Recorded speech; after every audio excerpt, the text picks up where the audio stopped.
konuklar, değerli vatandaşlarımız, Darbe girişiminin 5. yıl dönümü münasebetiyle düzenlemiş olduğumuz Demokrasi ve Milli Birlik Günü Anma törenine hoş geldiniz.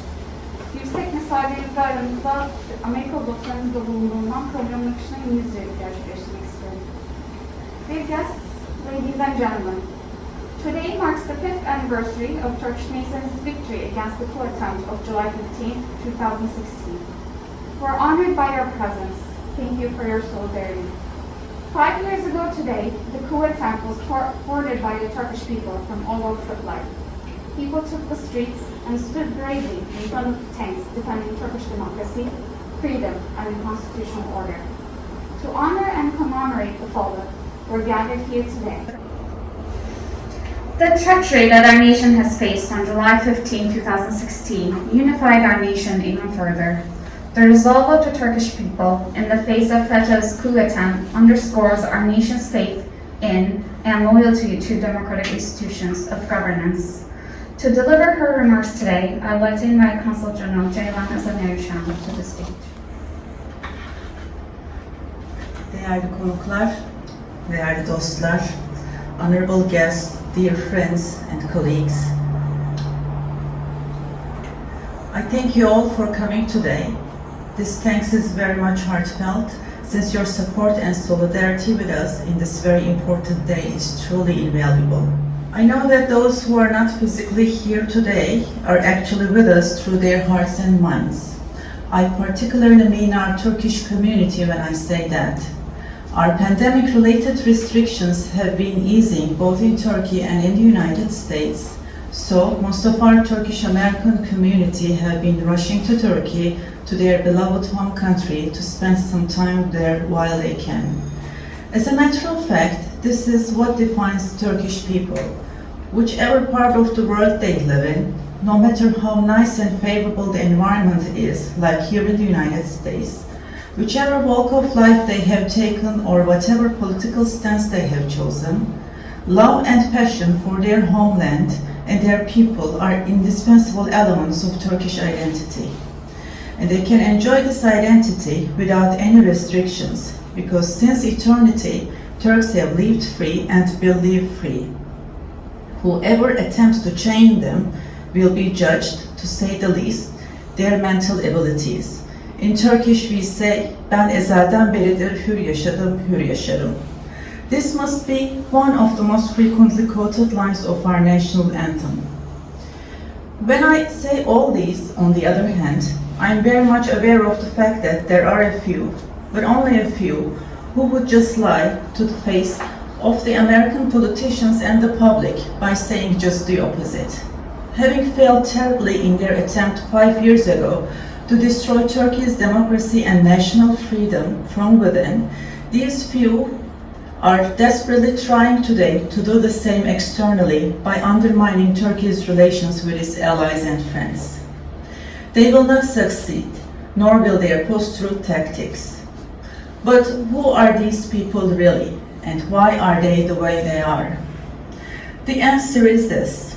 They are disciples of the Gülen cult, and they are the members of the Fethullah Gülen terrorist organization. Fethullah Gülen himself is the ringleader of the clandestine, criminal and terrorist organization which perpetrated the coup attempt against Turkish institutions and the people of Turkey in July 15, 5 years ago. Killing 251 people and leaving almost 10 times of it injured in one night, they traumatized the nation and left a mark in history with their unprecedented and most horrific betrayal. However, to judge the deeds of Fethullah Gülen and FETÖ only with what happened that night will be misleading. July 15th was the tip of an iceberg. FETÖ started its life under the guise of a charitable education effort back in the 1970s. Fethullah Gülen and his followers disguised themselves as a benign education movement when they started the campaign of establishing schools in Turkey and later around the world. At the peak of their power, they controlled thousands of schools in Turkey and more than 800 educational institutes worldwide. In terms of their reach, they were unequaled. Today, unfortunately, there are still 4 of their charter schools here in Massachusetts. School children and their families were recruited with the seemingly innocent promise of a better education and a good job. They turned into unquestioning foot soldiers of Fethullah Gülen, who claimed to be the chosen one. The goal was to subvert the democratic foundations of the Turkish state and establish a new, anti-democratic one under the absolute rule of Gülen. His students were also told that to achieve their main goal of taking the control of the country, they should remain hidden and they would eschew all ethical, religious, or personal beliefs. Attaching great importance to confidentiality in its structure, the organization gives code names to its members apart from their real names to ensure secrecy. In this way, this is a unique and a peculiar armed terrorist organization where its lower-ranking members know each other by their code names and which has a cell-type structure. Mass-scale cheatings in national exams and the cheating and stealing questions of entry exams of various state institutions were the next steps to Gülen's perverted grand scheme.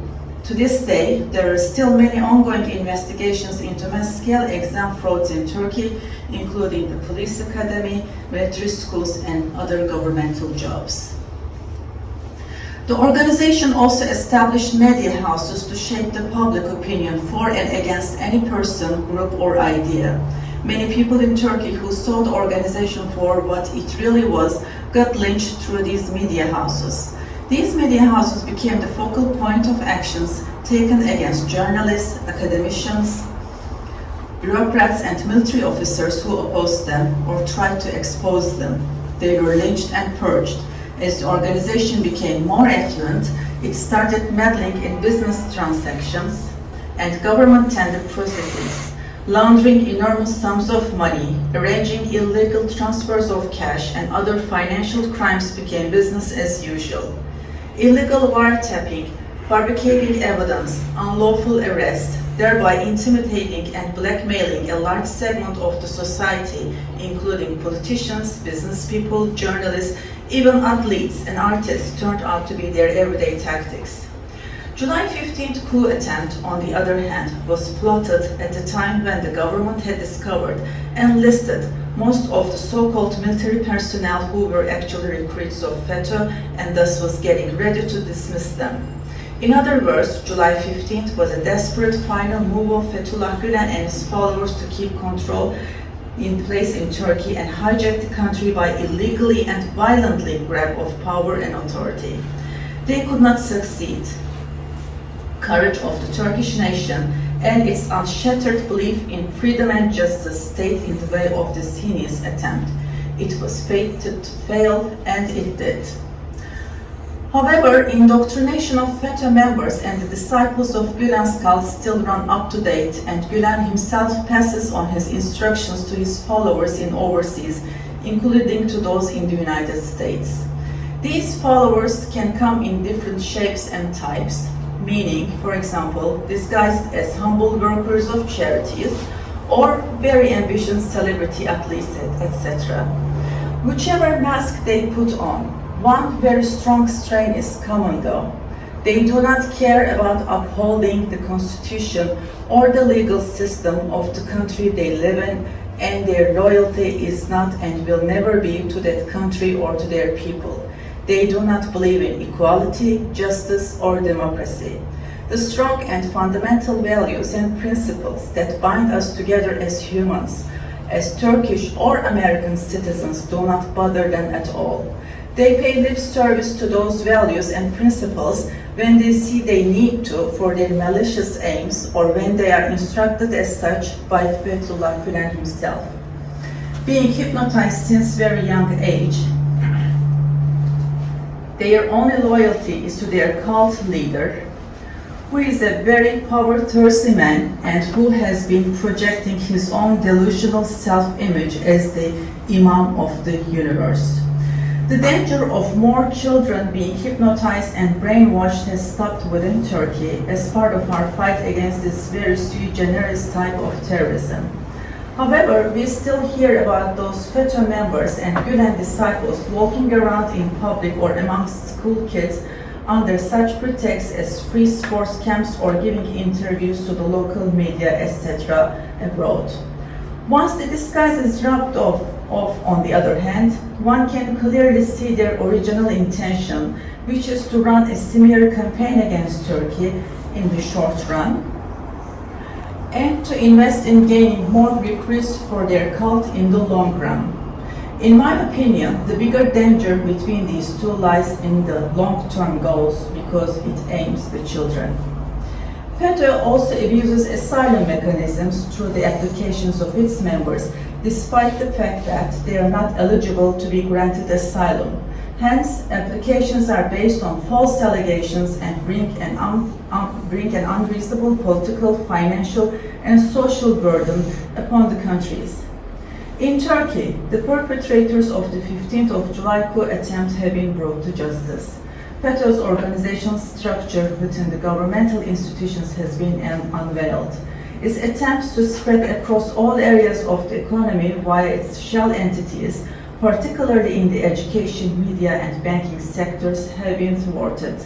Adherence to rule of law and fundamental rights and freedoms was the guiding principle of ours throughout this very painful process. On 9 August 2019, 4 political party groups in the Grand National Assembly of Turkey, including the opposition parties, released a joint statement regarding FETÖ, reiterating the call to Turkey's allies and partners to take steps against this terrorist organization and its leaders. FETÖ still poses a threat to the security of other countries when it remains active. Several international organizations have adopted vital resolutions regarding this terrorist organization. Moreover, countries that have investigated and monitored this group have often found out that they are involved in an extensive list of crimes such as money laundering, intimidation, bribery, and passport or visa fraud. Various countries and international organizations have declared FETÖ as a terrorist organization as well.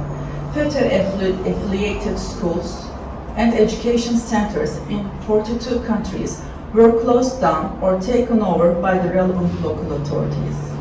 Dear guests, dear friends, and all those watching us online, I would like to underline once again that as the Consulate General of the Republic of Turkey in Boston, our efforts will continue non-stop to eliminate whatever threat FETÖ poses in New England to the public and to the official institutions, as well as to stop whatever harm it intends to create for the Turkish-US relations.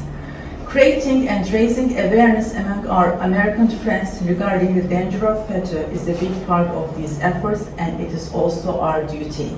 So I thank you again for being with us today and for watching us online.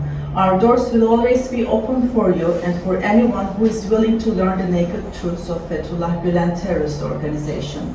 Once again, I bow with respect and gratitude in front of the memory of my fellow citizens who did not hesitate to sacrifice their lives for our freedom and our dignity as a nation. May God bless their souls.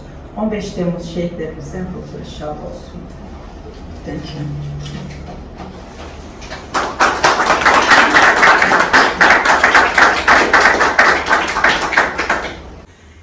Thank you, Consul General.